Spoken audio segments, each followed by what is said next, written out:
O Irã agora enfrenta duas frentes separadas e dois inimigos diferentes. De um lado, o exército dos Estados Unidos, atacando as posições da Guarda Revolucionária do Irã sem pausa. Do outro, seu próprio povo tomando as ruas. E esse segundo inimigo pode ser mais perigoso para o regime do que o primeiro, já que essas pessoas saíram apesar dos avisos para ficarem em casa. Elas saíram porque não têm mais resistência, seus salários não são pagos, o sistema de saúde está colapsando, seus bolsos estão vazios.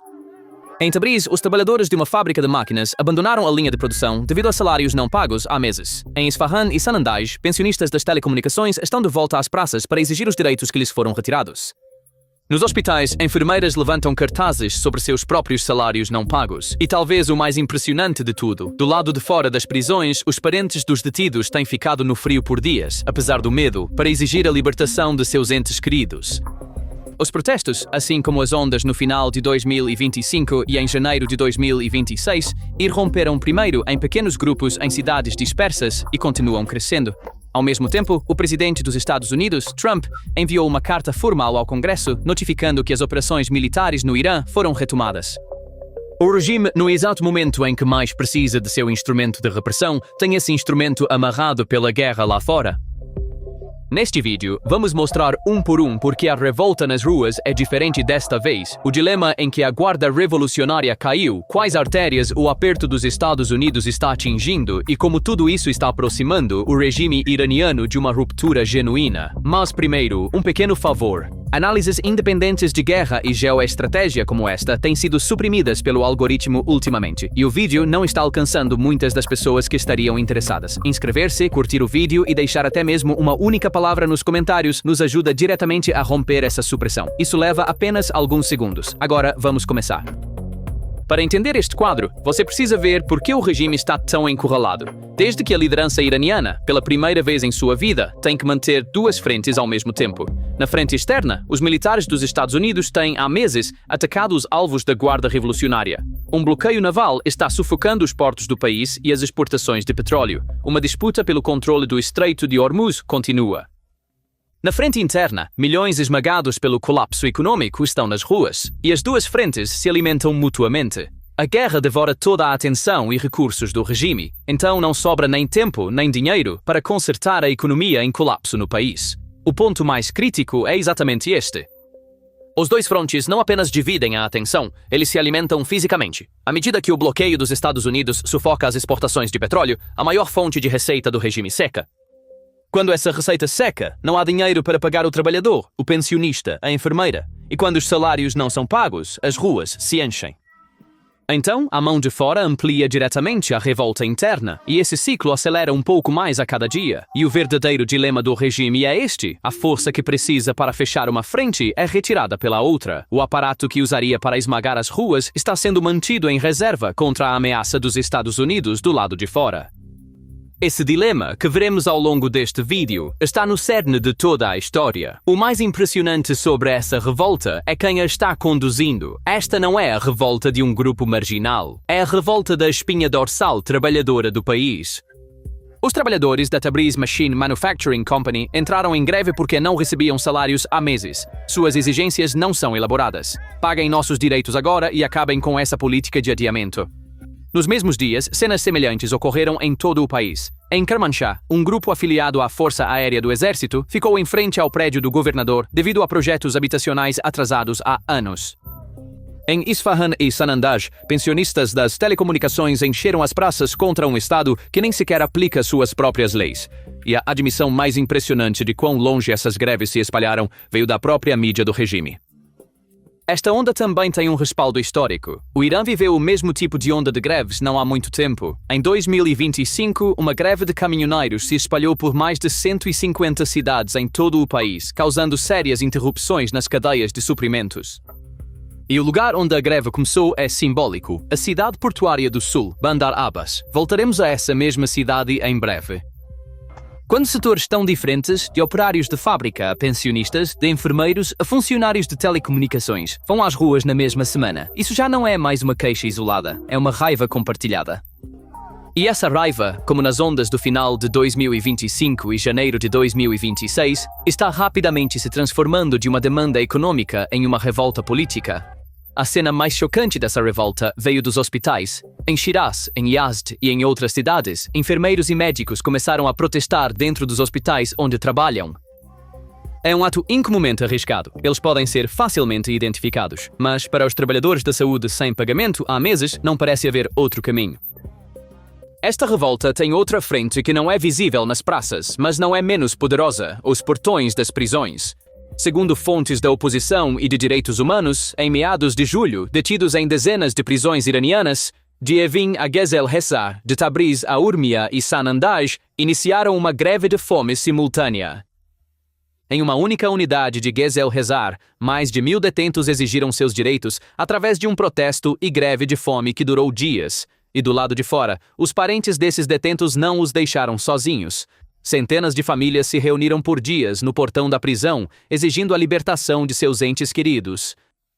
Os guardas tentaram dispersar essas famílias, criando um clima de medo, mas as famílias mantiveram sua posição com cantos de protesto. O significado dessa cena é grande, já que o trabalhador na praça está exigindo um direito econômico, enquanto a família no portão da prisão enfrenta diretamente a face mais dura do regime, o coração do seu aparato de repressão.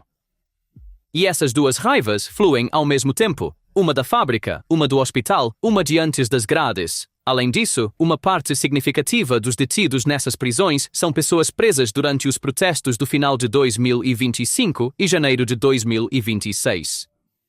Então, a família esperando no portão hoje está, de fato, continuando a revolta de alguns meses atrás. Por mais que o regime acredite que limpou o protesto das ruas, esse protesto agora está brotando novamente no portão da prisão. Então, quão grave é exatamente o quadro econômico que está levando essas pessoas às ruas? Olhando para os números, você pode ver de onde vem a raiva. Segundo fontes independentes e de oposição, a inflação no Irã subiu para 3 dígitos. No Ocidente, quando a inflação vai de 2% para 5%, as pessoas entram em pânico. No Irã, os preços estão se multiplicando. Isso significa uma sociedade cujo dinheiro derrete a cada mês, enquanto os salários permanecem fixos. À medida que até mesmo obter alimentos básicos se torna mais difícil, o preço dos medicamentos mais necessários está subindo a níveis impensáveis. Pacientes em hospitais não conseguem acessar o tratamento de que precisam. Um trabalhador da saúde segurando um cartaz dentro de um hospital é o resultado exatamente desse desespero. A face mais insidiosa desse colapso se manifesta no banco. De acordo com relatos generalizados, quando as pessoas vão retirar o dinheiro que economizaram ao longo da vida, encontram o cofre vazio. A confiança mais básica de um cidadão no Estado é a crença de que seu dinheiro está seguro. Uma vez que essa crença é quebrada, resta muito pouco a perder. É por isso que a multidão na rua inclui não apenas os mais pobres, mas uma classe média que viu suas economias evaporarem da noite para o dia. O regime tornou-se incapaz de pagar não apenas salários, mas a própria confiança. Para o regime, o significado disso é pesado. A liderança usa condições de guerra como um escudo. Estamos em guerra, então não precisamos resolver esses problemas agora, diz. Mas o público não está aceitando essa lógica. Desde que o colapso começou antes da guerra, e o regime ainda despeja todos os seus recursos em armas, em seus proxies na região, e em sua própria sobrevivência. Quando o salário do trabalhador não é pago enquanto um míssil do outro lado da fronteira é financiado, isso transmite uma única mensagem aos olhos do iraniano comum. Este Estado gasta seu dinheiro não em seu povo, mas em sua guerra. Essa é uma das razões pelas quais os gritos nas ruas estão se politizando tão rapidamente. Uma pausa rápida. Curtir, comentar com uma palavra e se inscrever ajudam diretamente esta análise a alcançar muito mais pessoas. Leva apenas alguns segundos. Agora chegamos ao maior dilema do regime. Por que a força para esmagar a rua não está desta vez no terreno? Aqui é onde o verdadeiro pesadelo do regime começa, já que todas as ferramentas que a liderança iraniana usa para silenciar a rua estão desta vez inadequadas ou destinadas a outros lugares. Até agora, apenas as forças de segurança enfrentaram os manifestantes na rua, e em suas mãos, cacetetes e gás lacrimogéneo. Este é o padrão familiar no início de uma revolta. Mas a verdadeira força de ataque do regime, a milícia sitiada ligada à Guarda Revolucionária, não foi totalmente mobilizada para o campo. Está sendo mantido em grande parte na reserva, e a razão é a pressão militar direta dos Estados Unidos. As unidades reais da Guarda Revolucionária não estão nas ruas, pois precisam estar prontas para a guerra externa. Eles montam postos de controle, mas isso é muito diferente de uma repressão em grande escala. O manual clássico do regime é bem conhecido. Permitir que os manifestantes tenham 1 ou 2 dias, depois agir com força. Mas desta vez, as páginas desse livro estão embaralhadas. Enquanto o aparato de repressão está ocupado com a guerra lá fora, a capacidade de esmagar o movimento internamente de forma rápida e total está se estreitando. É por isso que esta revolta abre uma janela diferente das anteriores. Ir para as ruas enquanto ambas as mãos do regime estão ocupadas é algo completamente diferente. A dificuldade da Guarda Revolucionária não se limita à rua. Fora, sua famosa tática também está se desgastando. A vantagem dessa força até agora era disparar seus mísseis secretamente de túneis subterrâneos e lançadores móveis. Ser invisível era seu escudo.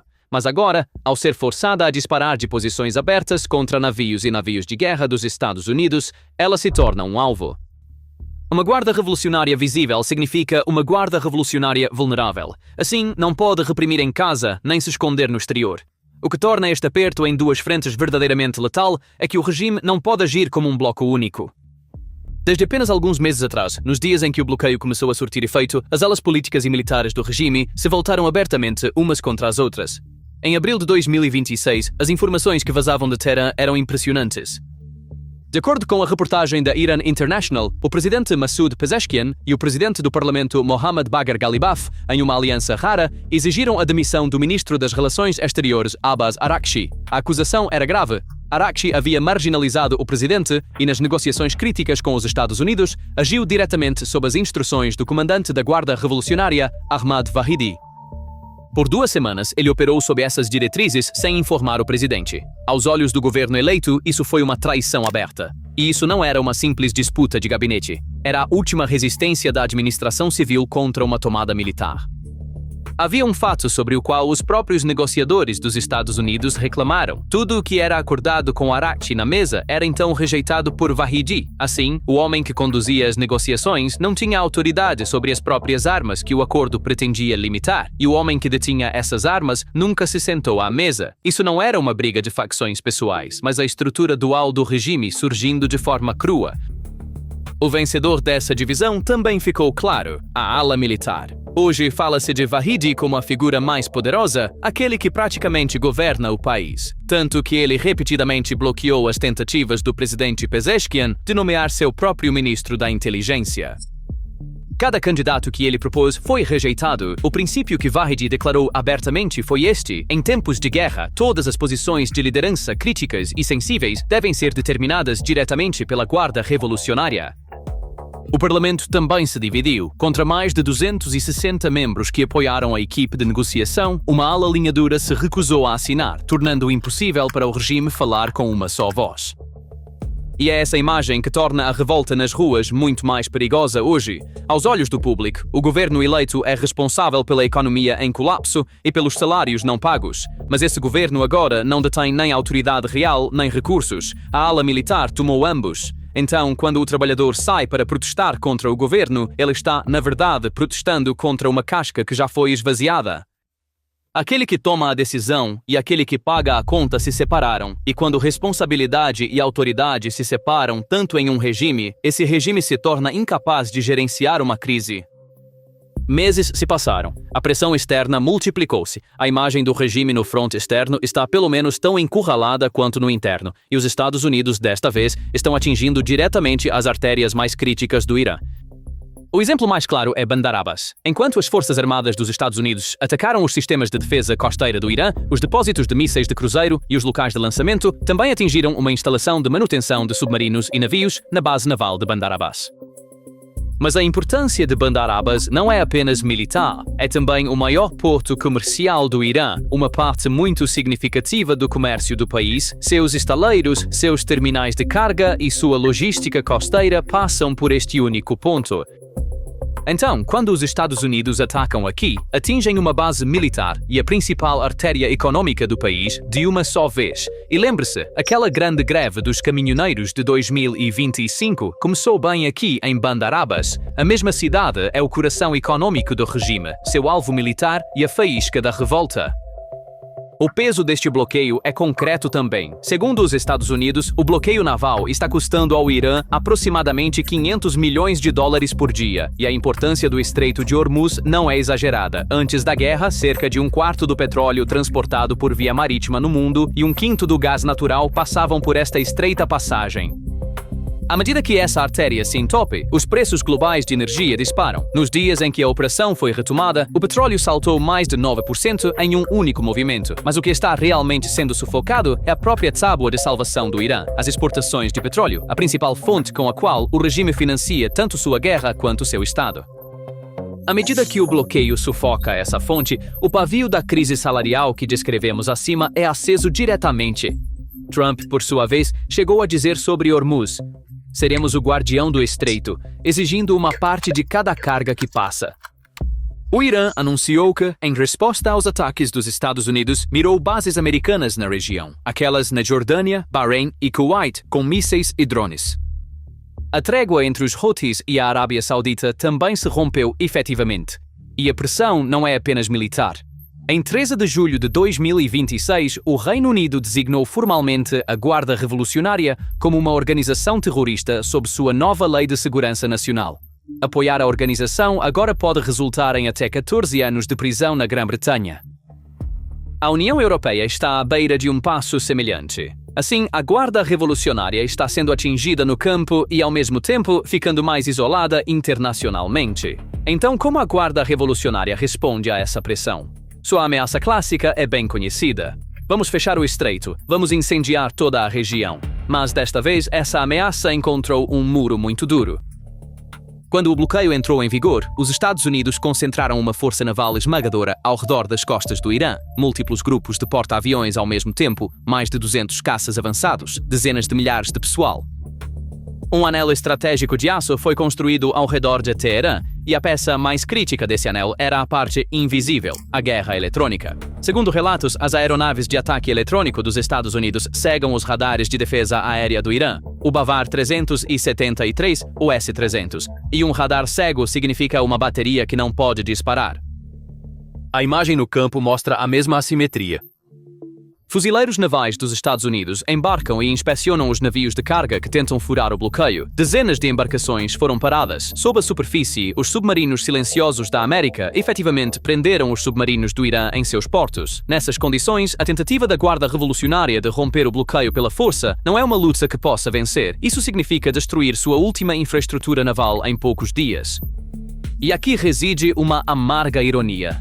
Essa mente militar que derrubou o governo civil e tomou todos os postos do país está impotente quando se trata de seu verdadeiro domínio, o mar aberto.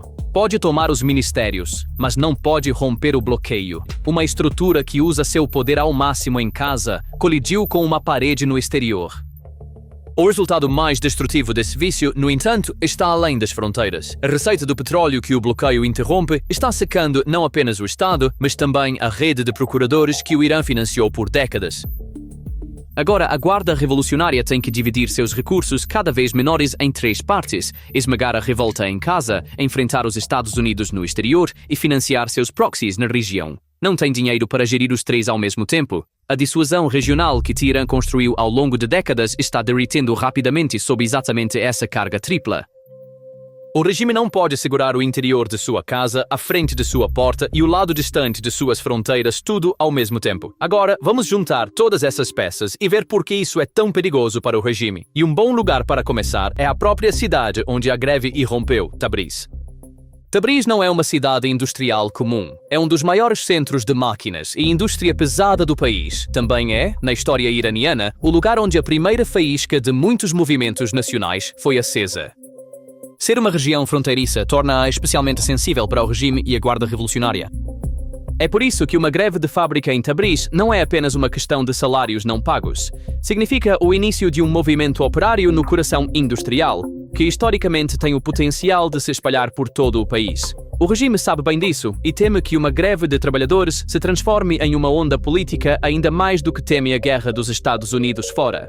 Desde que este regime se sustentou por décadas em dois pilares, comprando lealdade com dinheiro e esmagando a dissidência com força, agora ambos os pilares estão sob pressão ao mesmo tempo. Com a economia colapsada, há menos dinheiro para pagar. Com o aparato de repressão vinculado à guerra externa, a força para esmagar não está no terreno.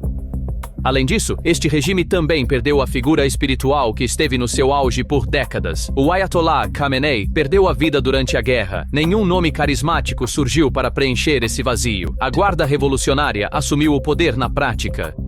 Assim, à medida que a autoridade religiosa que mantinha o regime unido enfraqueceu, a força militar bruta avançou para a frente, o que, ao concentrar o poder em uma única estrutura, também reduz o regime a um único ponto de falha.